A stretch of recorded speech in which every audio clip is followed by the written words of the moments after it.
As a man once said, gold is what makes the world go round. While that may sound greedy, it's actually a lot more accurate than you might think. Gold is much more than a source of currency for the world at large and gives value to various pieces of currency, but it's also something that's used as a building material and is a good conductor of things. Gold is often seen as one entity, but its true nature and ability is something that many don't appreciate because they don't fully know it. As a result, here now are 20 things you don't know about gold.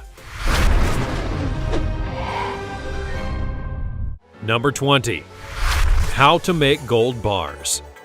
One of the most popular visuals when it comes to the gold is that of gold bars. Most people like to picture Fort Knox or a bank vault that's just stacked full of gold from end to end, and that's the stuff of dreams and what they're made of after all. But what sometimes people don't get or understand is that gold isn't found in bars or anything close to it for that matter. Getting it to where it needs to be in bar shape is actually a very long and meticulous process that takes quite a while. While we don't do a full step-by-step guide here, as there are experts for that, we will mention the broad strokes.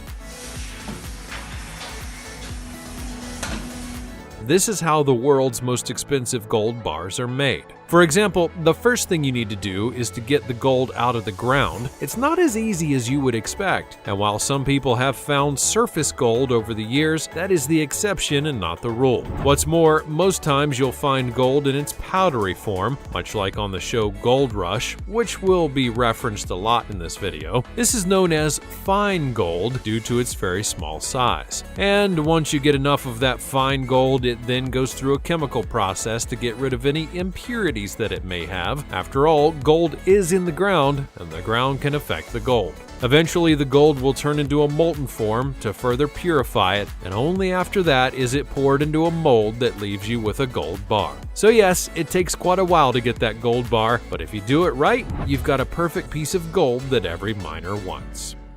Before we go on, like this video, smash the subscribe button, and click the notification bell right now, or this centipede will crawl on your face when you're sleeping. Number 19. A global material. Depending on where you are in the world, the words gold rush will mean different things to different people, mainly because the history of the world is literally littered with people finding gold in certain areas and beginning rushes to go and get them. Hence the term gold rush. But if you were to ask people where gold actually is in the world, they might hesitate to say places outside of the United States, mainly because it's within the United States that some of the more famous gold rushes have been had, including the one that helped to colonize the West in the mid-1800s. Obviously, though, gold is elsewhere in the world, and it's been proven many times over. Even if you just want to go before the United States was made, gold would be found in various nations and was a hallmark of various empires and religious sects. That's why certain artifacts that are found have gold imbued in them, because they found it in the ground and molded it into that. Fast forward to today, and there are many gold rushes and industries going on right now that are constantly growing. The show Gold Rush, for example, over the course of its 10-plus year history on the air, has shown gold in the United States, Canada, Guyana, South America, Papua New Guinea, Australia, and even most recently, New Zealand. They even noted that Australia has some of the purest gold in all of the world, and that New Zealand has some of the largest and most creative wash plants, which are used to get the gold out of the ground. Gold is all over the place if you know where to look, and yes, we've mined a lot of it out of the ground, but all it takes is one big find, and the new gold rush will be upon us. Number 18. How much gold has been found? That's a fascinating question that really puts a perspective on how much we've found. In fact, about 244,000 metric tons of gold has been discovered up to a certain date, 187,000 metric tons historically produced, plus current underground reserves of 57,000 metric tons. Most of that gold has come from just 3 countries, being China, Australia, and South Africa. The United States? Well, it actually ranks 4th in gold production in 2016. To be absolutely clear, though, we aren't sure how accurate this is, due to the fact that gold is being mined all the time, and thus there's arguably much more to add to the pile, if you will. Plus, the source that was found for this didn't actually have a date on its website creation, and another form, 2022, actually had a lower amount than the one that was listed, but again, everything's finicky, and at this point I've absolutely confused both you and myself. The question becomes, what have we used all that gold for?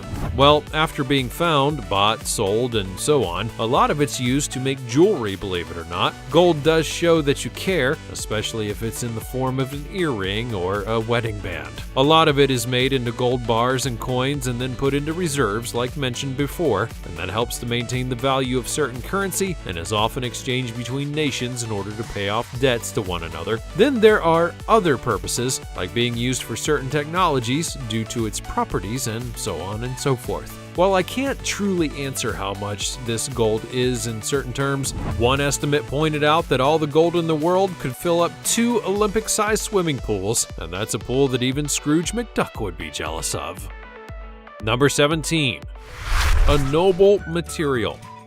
No doubt many of you have noticed a certain problem with currencies of the world as a whole, mainly in that they only have value because we give them the value as a whole. I say they're worth something, and thus they are. It's part of the reason why gold bars are held in reserve and such, so that there is a stability to what we can do with making our currency. Of course, the problem with that is the very simple fact that why do we feel that gold is worth anything? After all, if paper money isn't actually worth anything, why should a rock in the ground be any better? It is a very good question indeed, and one that I can honestly answer for you. The answer is that gold is a very special kind of metal in the overall, and it's one of several that's known as a noble metal. Very basically, gold is stable in the key ways that matter. Yes, you can shape it and mold it when the right conditions are there, but generally it's something that does not corrode or even evaporate or wither away over time. Gold lasts, and there are other materials that do that as well, to be clear, which includes that of silver,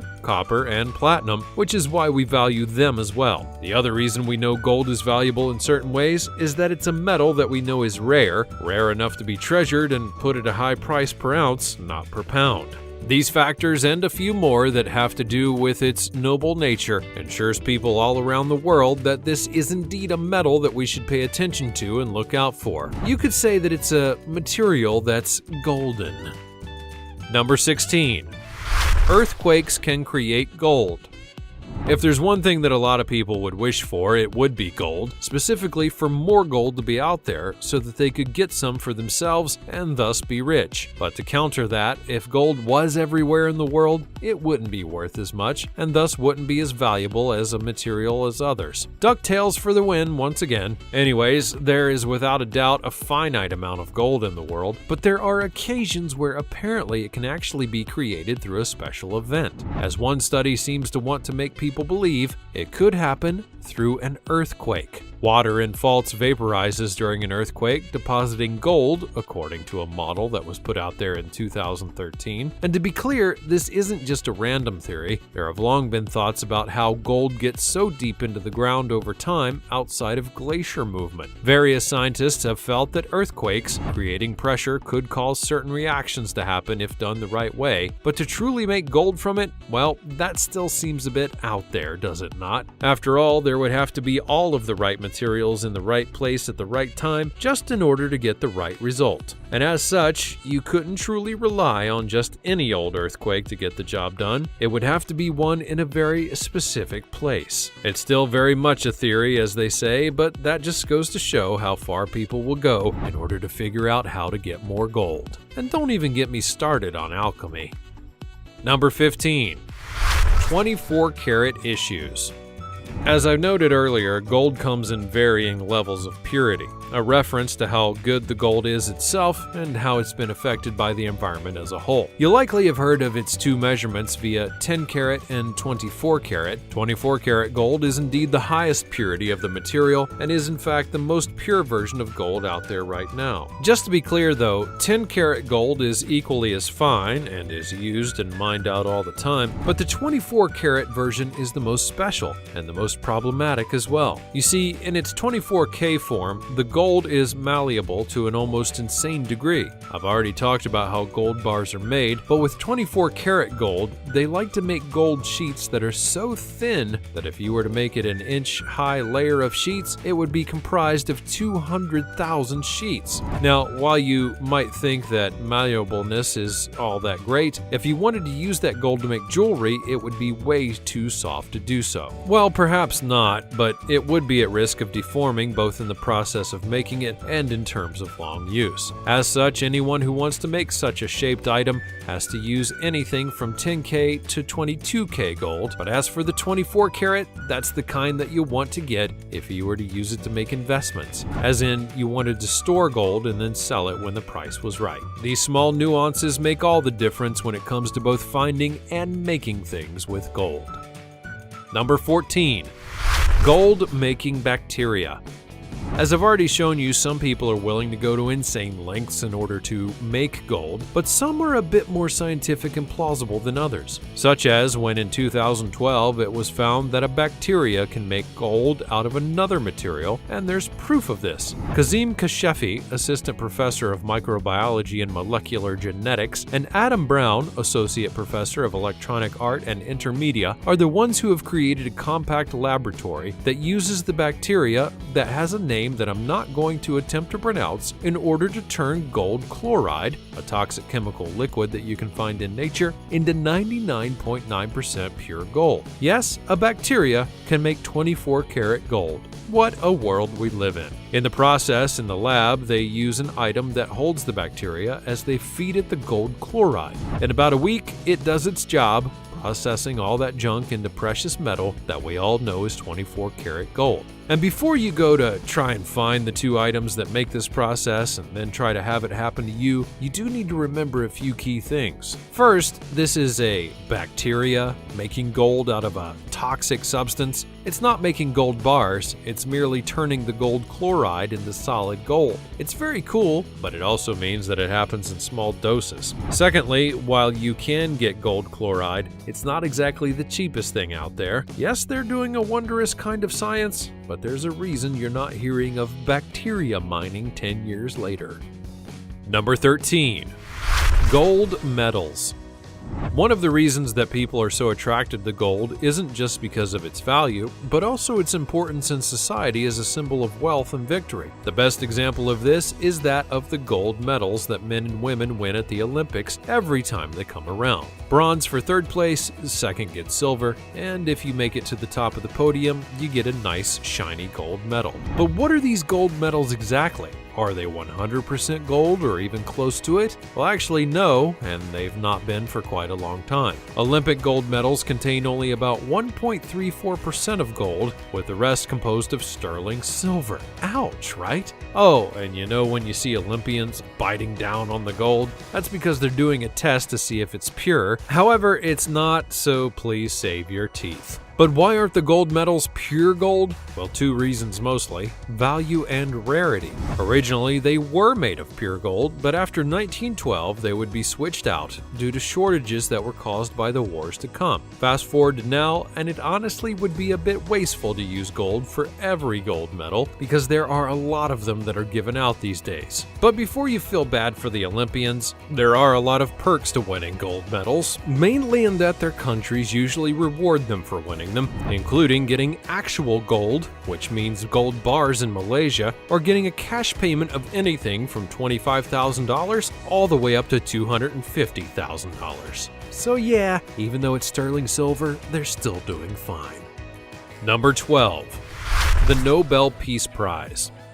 In kind of a counterpoint to what we just talked about, a prize that is indeed made of gold is that of the Nobel Peace Prize. Before 1980, the Nobel Prize medal was made from 23 karat gold. Newer Nobel Prize medals are now made from 18 karat green gold plated with 24 karat gold. Green gold, also known as electrum, is an alloy of gold and silver with trace amounts of copper. So it is gold, but just not the purest kind that many would likely think. But then again, it's clearly more gold than that of the Olympic medals, so why is that the case? Well, while we're only speculating here, I could say that it's because of how the Nobel Peace Prize isn't given out to many people. It's meant to be an award that truly goes above and beyond in terms of what it's meant for. The people who win it are those who have truly helped the world in a grand way, whether it be through diplomacy, technology, humanitarianism, and so on and so forth. So perhaps, by using this green gold,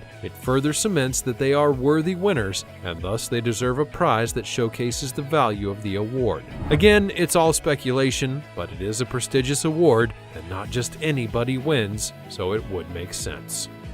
Number 11. Gold discoloration. Since we've already talked about green gold, we'll now speak about gold actually changing colors if you have the right things on hand. Pure gold is a tarnish-resistant metal, so it will not discolor. This is because gold has a low reactivity rating, and in chemistry, reactivity describes how likely an element is to lose electrons and form positive ions. The more likely this is to happen, the more reactive an element is. This is also part of the noble metal thing that we were talking about from earlier, thus upping its value. But there's a rub to this, isn't there? Because as noted, it's pure gold that doesn't discolor. But not everything is pure gold, remember, including the stuff that's put into jewelry. That's actually gold alloy. There are multiple processes that can be used to help turn gold into the various materials and items that many want it forged into. These processes can be what leads to being discolored over time because it's the other alloys that it's merged with that turn and thus make it turn. Or the process of something like gold plating can alter it over time. So if you're looking at two pieces of gold and one is the right color and the other isn't, well, you can now immediately know which is the pure one and which is not. You know, in case someone tries to hoodwink you on something. The more you know, right? Number 10. Gold impurities. In case you're still curious about how gold is impure versus pure all the time, I'll break that down for you a little bit more. Gold comes from various processes that occur in the earth, or in earthquakes apparently, and there are massive veins that are born from this that are put all over the world. But the ground beneath our feet isn't made of one thing or another. It's a menagerie. So oftentimes the gold material that's formed is mixed with other materials that happen to be around. For example, I talked about 10-karat gold before. That's a reference to how it's a 10 parts gold plus 14 parts something else. That something else, well, that's other materials that it was merged with. And the way to get those impurities out is through intense heat in the process that is used to make gold bars. Number 9. Gold rush. I've talked about it loosely, but now we'll discuss the show Gold Rush at great length because it's had a big impact on the world's perception of gold and gold mining. It began with a group of men known as the Hoffman Crew who went to Alaska to try and find gold to save their families during an economic downturn in the United States. Fast forward to now, and it's not only one of the premier shows on the Discovery Channel, but it's had multiple spin-offs created that showcase the various kinds of gold mining, including whitewater dredging and more. The show has shown millions of dollars worth of gold being found, and many people having gold fever, if you will, because of it. And it's honestly a really good watch, so don't be afraid to check it out. Number 8. Ancient gold.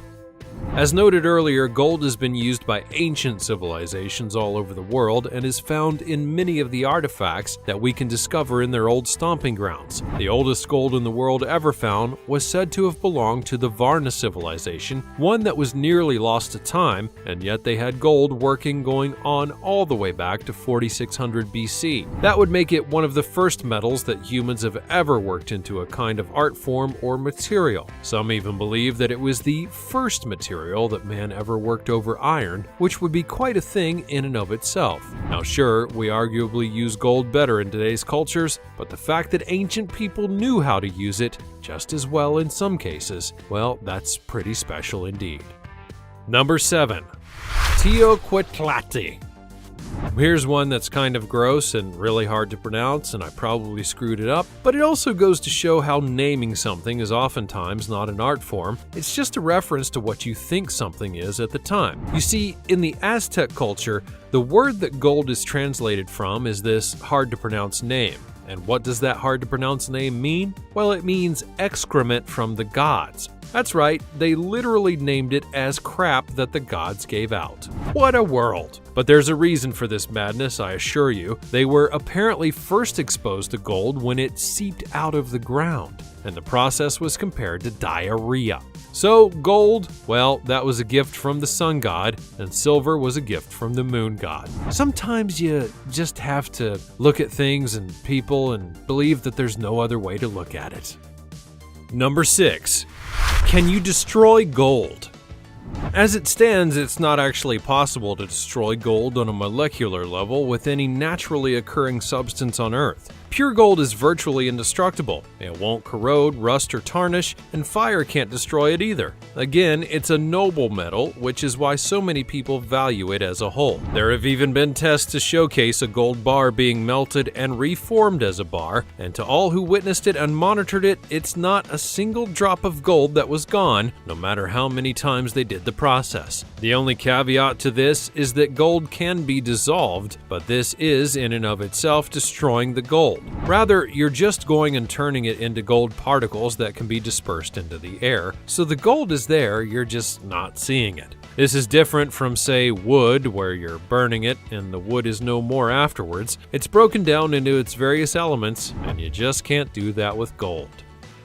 Number 5. Rocket protection. It's been said multiple times in this video that gold is used for more than just jewelry. It's got other properties that have made it valuable in a number of fields. This also includes rocket science, believe it or not. According to NASA engineers, a thin layer of gold leaf was used as the top layer of a thermal blanket used to cover the bottom of the module of the Apollo 11 rocket. The blanket was incredibly complex with 25 layers of material, which included glass, wool, captain, mylar, and aluminum. So, obviously, it wasn't only gold, it was other materials as well, but the gold was still there. In fact, a thin layer of gold was also used in the visors of the astronauts, as it would reflect infrared light that may have harmed them. Number 4.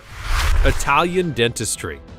If you're looking for another creative use of gold, then look no further than 7th century BC over in Italy. And what did they do with gold? Well, they used it for dentistry. Specifically, it was used by people who valued wealth at all times and were willing to show it off even in their teeth. That's right, long before certain rappers had gold teeth, the ancient Italians had done it before them. So much so that they wouldn't only use it for things like crowns, but would actually make gold wires so that they could actually hold on to fake teeth. Talk about going above and beyond in order to have that perfect smile.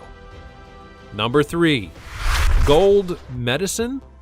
Well, this is not something that's done today, and equally as important, modern medicine does not seem to know why it was a practice for 70 years. So I'll try to explain it the best I can. For more than 70 years, the standard treatment for rheumatoid arthritis was regular injections of a liquid suspension of gold, which acts as an anti-inflammatory. Apparently, though, there were people who were more than happy to get these injections and then proclaimed that they were in remission due to the process. Obviously, that's a problem because there is no cure for rheumatoid arthritis, and plus, there were severe side effects that could happen from you getting gold put into your veins. Gee, what a shocking development. It all goes to show you that sometimes even modern medicine isn't really the smartest thing.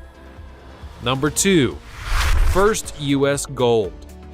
If you recall Disney movies like Pocahontas, the English came to the New World both in search of a new place to colonize, but also for gold. They even sang about it in the movie. However, the first true finding of gold on American soil was just before 1800 on a farm in North Carolina. It was 1799 when a young Conrad Reed scooped up an unusual yellow rock near his family's farm at Little Meadow Creek. In fact, for 3 years, the glittery 17-pound oddity served as a doorstop at the Reed house. That's right, for real, they had gold nuggets as a doorstop. They just didn't know any better. Eventually, it would be taken to a jeweler, and then later on, they opened up their own gold mine on the property. Today, that 17-pound nugget would be worth well over $500,000.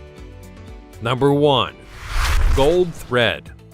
If you need one final piece of proof about how thin that gold can be, you simply need to go to India, because there they make some very special outfits, and they don't use the most basic of materials. They actually use a metallic yarn that is comprised of both gold and silver, and to be clear, it's the 24-karat gold for these dresses and garments. These are straight-up works of fashion art, and while the practice is dying in terms of them being handmade, they're still seen as a beautiful piece of clothing and even artwork. When done the proper way by hand, it can take months at a time to get them done, but the result simply cannot be denied, and you can absolutely say that they look golden. That's all from the realm of gold and all that it can do. What do you personally think of gold and all the things that you've learned about it here today? Do you think that there's a lot about gold that people should understand so that it can be appreciated even more? And do you know of someone who goes out to search for gold?